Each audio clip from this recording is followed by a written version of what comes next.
संपूर्ण विश्वाला शांतीचा संदेश देणारे महाकारुण्य तथागत भगवान गौतम बुद्ध तसेच महामानव बोधिसत्व परमपूज्य डॉक्टर बाबासाहेब आंबेडकर यांना मी त्रिवार वंदन करतो। तसेच महात्मा ज्योतिराव फुले, क्रांतीज्योती सावित्रीबाई फुले, माता रमाई, माझी जाऊ, छत्रपती शिवाजी महाराज, चक्रवर्ती अशोक सम्राट या सर्वांना मी त्रिवार वंदन करते।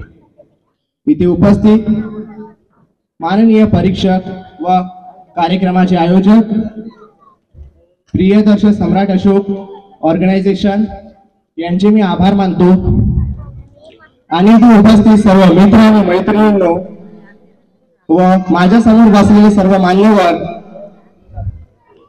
सर्वांना माझा क्रांतिकारी जय भीम। आज मी तुमच्या समोर क्रांतीवीर, विद्रोही वीर, जननायक बिरसा मुंडा यांच्याबद्दल बोलणार आहे। भारत की क्रांति का आगाज है बिरसा मुंडा, भारत के क्रांति का आगाज है बिरसा मुंडा। जंगल पहाड़ के बीच बसे गांव से निकलकर आजादी खिलाने वाला नाम है बिरसा मुंडा। जय जंगल जमीन का नारा देने वाला इंसान है बिरसा मुंडा। जल जंगल जमीन का नारा देने वाला इंसान है बिरसा मुंडा। शोषण के खिलाफ लड़ने वाला नाम है बिरसा मुंडा, नाम है बिरसा मुंडा। तर आज मी तुम्हा सर्वांना बिरसा मुंडा यांच्या कार्यावर बोलणार आहे। बिरसा मुंडा हे विद्रोही वीर सुद्धा आहे। यांना विद्रोही वीर का म्हणतात? कारण त्यांनी जिथे अन्याय होत होता त्या ठिकाणी त्यांनी न्याय मिळवून दिला, म्हणून त्यांना विद्रोही वीर म्हणतात। विद्रोह सर्वच करतात, पण जो विद्रोह करून त्यावर न्याय मिळवून देतो तो खरा वीर। तसेच डॉक्टर बाबासाहेब आंबेडकरांनी अन्यायावर न्याय मिळवून दिला, म्हणून ते सुद्धा विद्रोही वीर आहे। त्यांनी भारत देशात झारखंड नावाचा प्रांत आहे, त्याची राजधानी रांची हे शहर आहे। 1857चा काळ होता, कंपनी सरकार निघाली होती आणि ब्रिटिशांचे राज्य सुरू झाले होते। त्या काळात रांची या शहरामध्ये बिंबा या गावी या महापुरुषाचा जन्म झाला।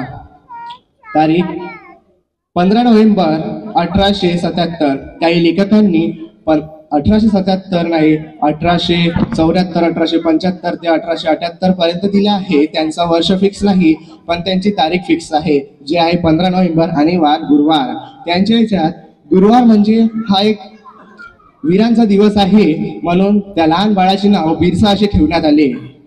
मित्रांनो, बिरसा मुंडा हे एक व्यक्ती असे आहे की त्यांनी आदिवासी समाजाला न्याय मिळवून दिला। 19व्या काळात 19व्या शतकातली गोष्ट आहे, ब्रिटिश सरकारांनी आदिवासी समाजावर अन्याय अत्याचार करत होते। त्यावेळी बिरसा मुंडांनी आपल्या आदिवासी बांधवांना एकत्र केलं आणि त्या अत्याचार अन्यायाविरुद्ध लढण्यास प्रेरित केलं। त्यांनी एक आंदोलन सुद्धा चालवलं। त्या आंदोलनामध्ये जे ब्रिटिश सरकारांनी त्यांच्या शेती जमिनी ज्या हडपल्या होत्या त्या जमिनी शेती त्यांना परत करण्यासाठी त्यांनी तो आंदोलन सुरू केला। त्यांनी त्याच्यावर न्याय सुद्धा मिळवला। त्यांनी त्यांच्या शेती ज्या हडपल्या होत्या ब्रिटिश सरकारांनी ते मिळवण्यासाठी त्यांनी सशस्त्र संघर्ष सुरू केला। त्यानंतर त्यांनी 1994 मध्ये छोटा नागपूर ज्याला आपण आता झारखंड सुद्धा म्हणतो, तिथे मोठा दुष्काळ पडला होता आणि महामारी सुद्धा फैलली होती। त्यावेळी बिरसा मुंडा यांनी निस्वार्थपणे त्या लोकांची मदत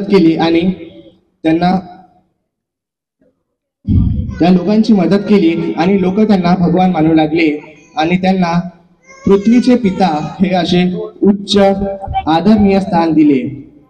त्यांचे जीवन खूप प्रेरणादायी आहे। त्यांचा जीवन जे आहे खूप संघर्षाचं आहे. 9 जून 1900 रोजी या अवघ्या 25व्या वर्षी बघा, बिरसा मुंडाचं वय किती, फक्त 25व्या वर्षी त्यांचा मृत्यू तुरुंगामध्ये झाला. तर एवढे बोलून मी आपले 2 शब्द थांबवतो. जय बिरसा, जय भीम, धन्यवाद.